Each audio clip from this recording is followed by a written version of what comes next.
Gary Payton dunks in the NBA are back. With the left. I see you, nephew. Representing the name to the fullest. My bad, Delano Benton. Hated to start the show like that.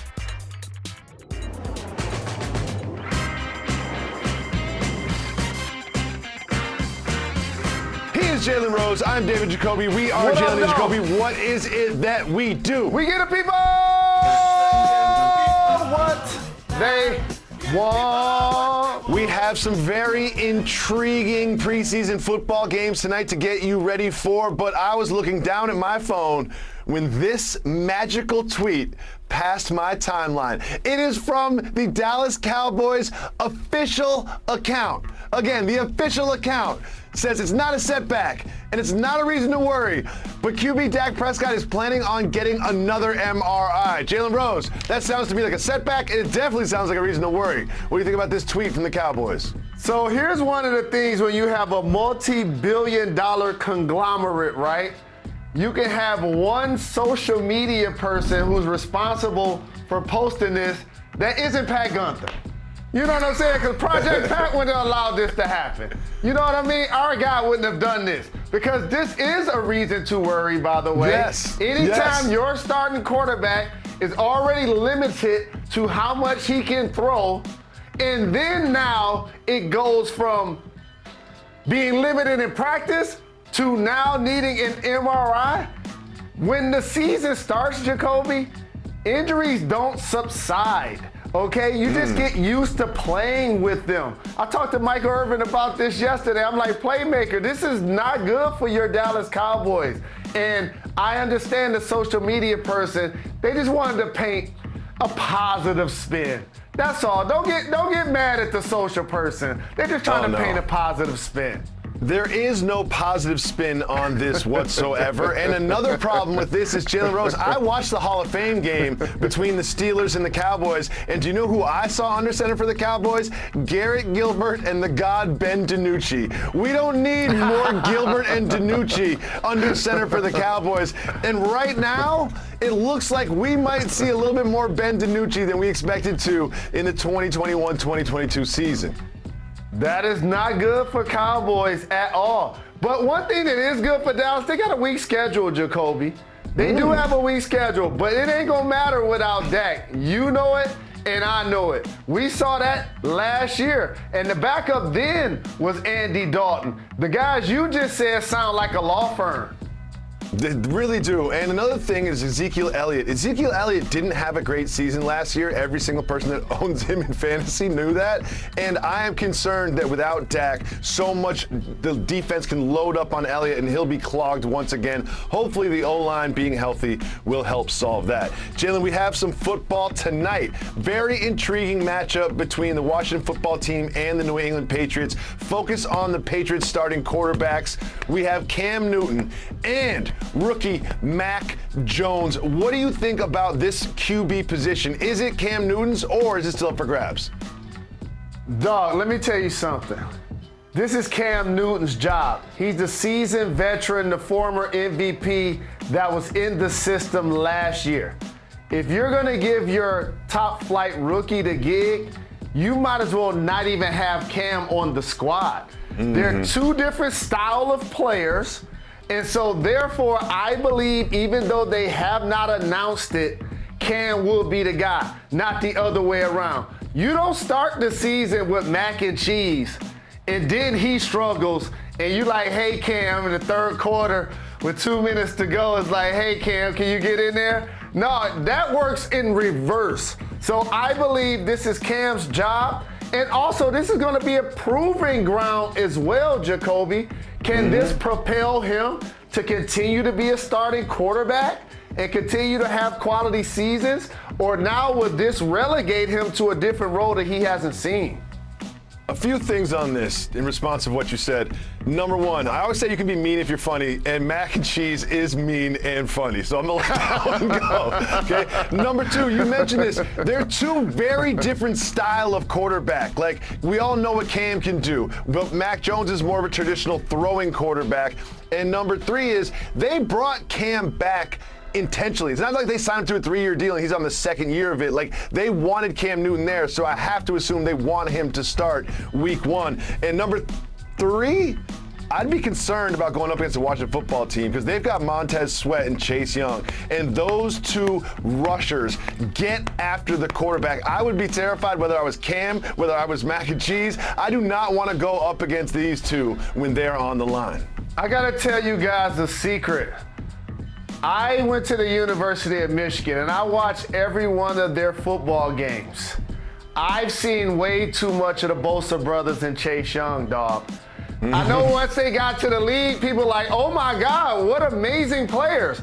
Like, these dudes have a chance, him and Sweat, to go after that duo sack record. Like, that's legitimate. I remember being a youngster and Mark Gastineau and Joe Klecko, the New York Sack Exchange, and then all of a sudden, you know, the sack became something of glory. But this is what Washington is doing, and I want everybody to pay attention to. This is not like trying to win it the way the Ravens won it when they had Trent Dilfer at quarterback and they won with their defense. I'm going to tell you what they're doing, Jacoby. I look at this as build it and they'll come. See the Denver Broncos when they added Peyton Manning. You see these musical chairs happening with quarterbacks around the league. We don't know what's going to happen with Aaron Rodgers. What's going to happen with Deshaun Watson? There are going to be musical chairs at the quarterback spot. And all Washington's going to have to do is boot Ryan Fitzpatrick out of the way and bring in their guy to take them to the next level. I like what they're doing. Jalen, whenever there is disrespect to another Jalen, I know you take it personal. So we have the Philadelphia Eagles not even naming Jalen Hurts the starting quarterback yet. Jalen Rose, why this disrespect to your namesake? I don't understand this. So, dog, this is leadership 101, Jacoby. I know, like, when you become a new head coach and you want to come in and make everybody think they're competing for their jobs. But all positions in football in particular are not created equal. You have a young quarterback that you should be building up his confidence to the team, to the fans, to the media. And you ready for this? To himself. We know he's gonna be the guy. Don't play these mental manipulation games. And the Philadelphia Eagles ain't winning the Super Bowl this year. I hate to break the news. They're not winning the Super Bowl this year. They're not winning the East. So don't try to act like he the scapegoat already. Nah, they got a lot of issues with that football team, more than just the starting quarterback. I understand not naming your starting quarterback for week 1 at this point in the preseason. I don't understand it when your backup is Joe Flacco. You have a young player, runner-up for the Heisman, showed promise when he started last year, and the other guy is Joe Flacco. Maybe Nick Mullins is who they're talking about.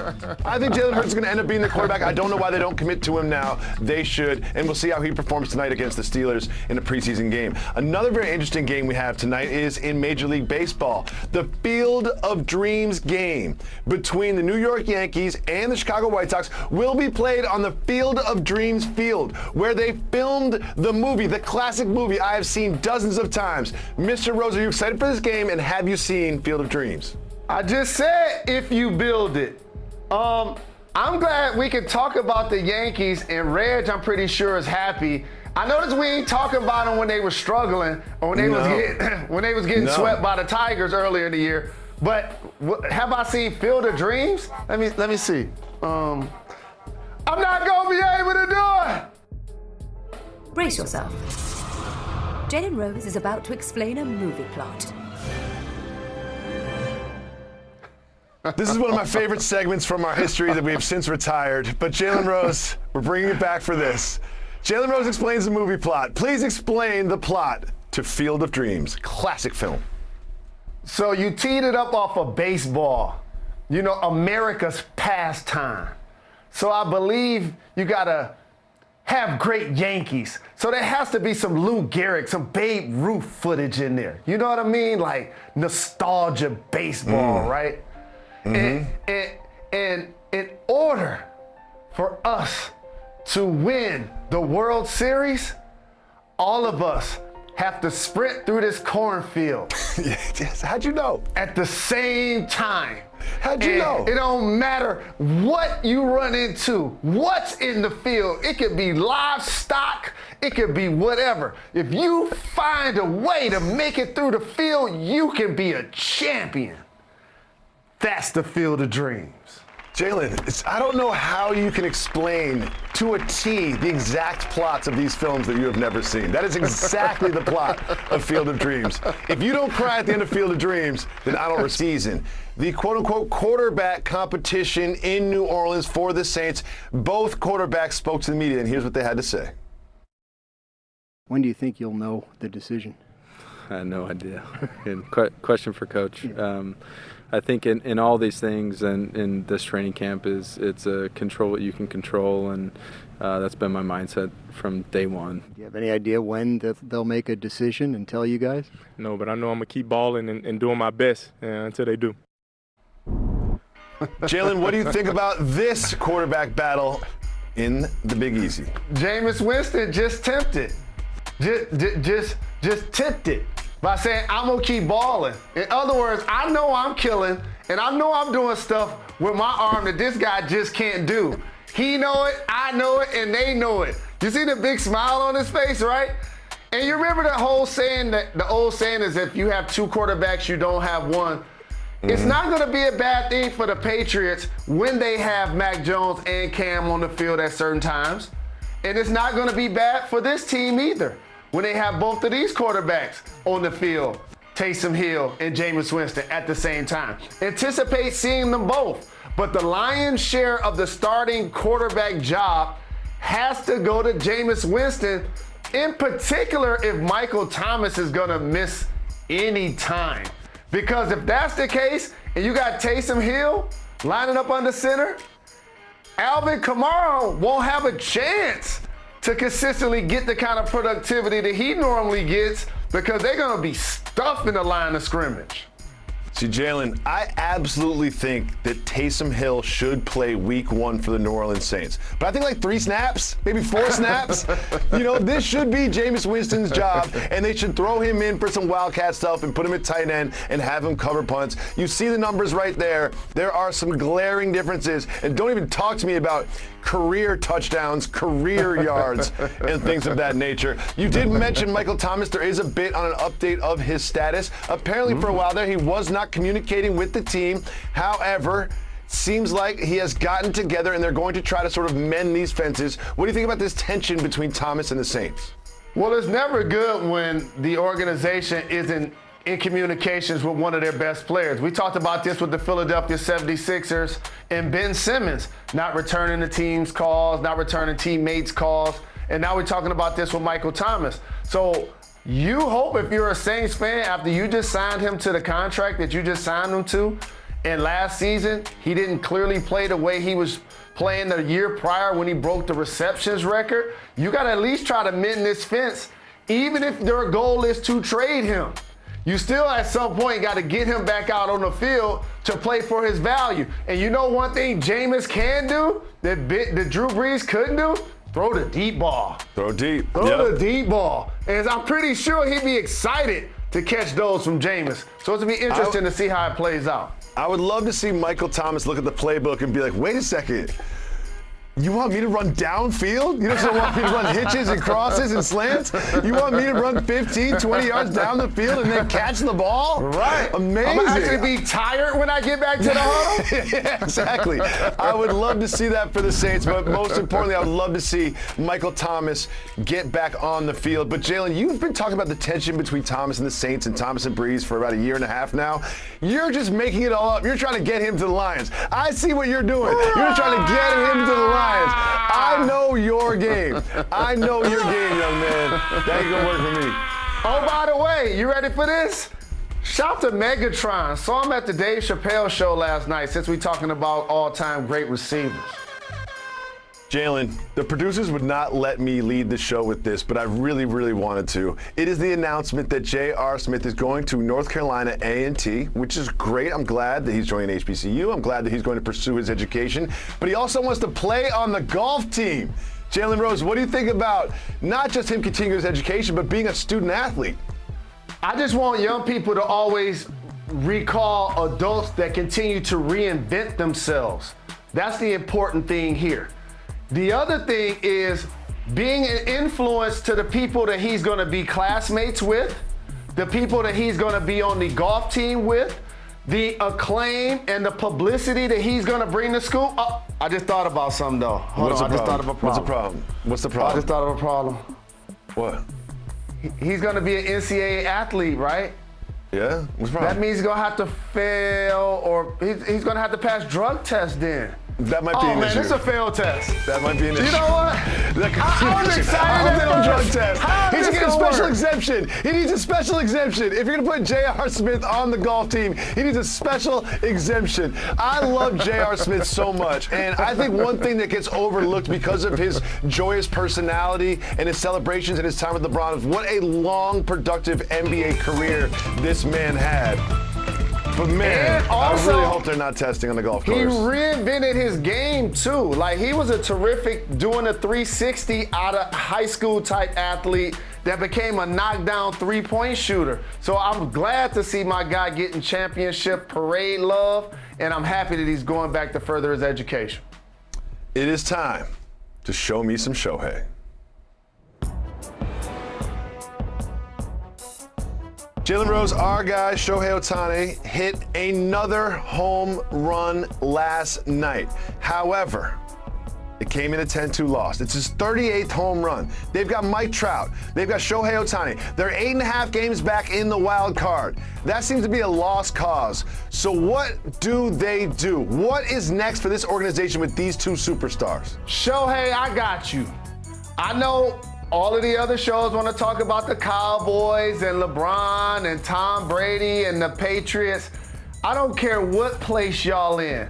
I don't care what they're going to do to build around you and Mike Trout. As long as they have y'all, they're going to be good at some point. Really good. I ain't worried about it, dog. They have a guy that can throw 100 miles an hour with his right hand and hit the ball 400 feet with his left hand. I ain't worried about it. They'll figure it out. They'll figure it out. Oh, I'm worried. They need some starting pitching. They need some defense. They need some other bats in the lineup. They need a lot to be able to. But when you have Shohei Ohtani and Mike Trout, that is when you spend. When you have the foundation superstars, that is when you spend the money to get your team to not be this little brother in Los Angeles, which they certainly are right now to the Dodgers. Jalen Rose. Get a Padres. Summer League is happening. Summer League is happening. And we have sudden death finishes. My guy, Matt Cast.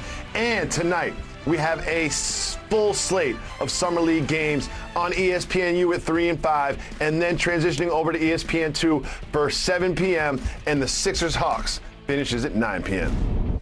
Welcome back to Jalen Jacoby. Jalen, I've been watching a lot of Summer League, and there's some really great young and veteran talent there in Las Vegas playing Summer League, but there's something that really jumped out to me. And that was the sudden death second overtime rule. Came into effect last night. Look at my man Strus. Just walks up, says sudden death, no problem. I ain't passing it to anybody. The other one last night was a free throw, less climactic than the walk-up three. But Jalen Rose, what do you think about the sudden death rule, and could we ever see it during the regular season? You love anything pickup. That's why you just wanted this to be in this show. Yes. That's what this makes you happy. That part. It's exactly right. We're not gonna see this in the league. Right. We're gonna keep that in pickup, dog. We're not seeing this in the NBA. Next bucket. We're not Next gonna be able to bucket do wins. It. I don't want to see people win at Straight free 15. throws and wave off. I want to see people shoot from the logo and wave off. It's very different. The walk-up three feels a lot different than the free throw. I will admit that. But there is just something so organic and pure about next bucket wins. It might be because you played in the NBA and I played in the park. It just feels a lot more like this so the park. much. I do. But you know what I don't love? I don't love the free throw one, though. The free throw one isn't great. That's not great for me. No, the target. That's anticlimactic. The target score thing is also something that I think they should consider as well. But Jalen, I have some news for you. You took your phone out and you got us some exclusive guests for tomorrow's podcast. Who's joining us on the podcast tomorrow? Detroit's finest, Boldy James, will be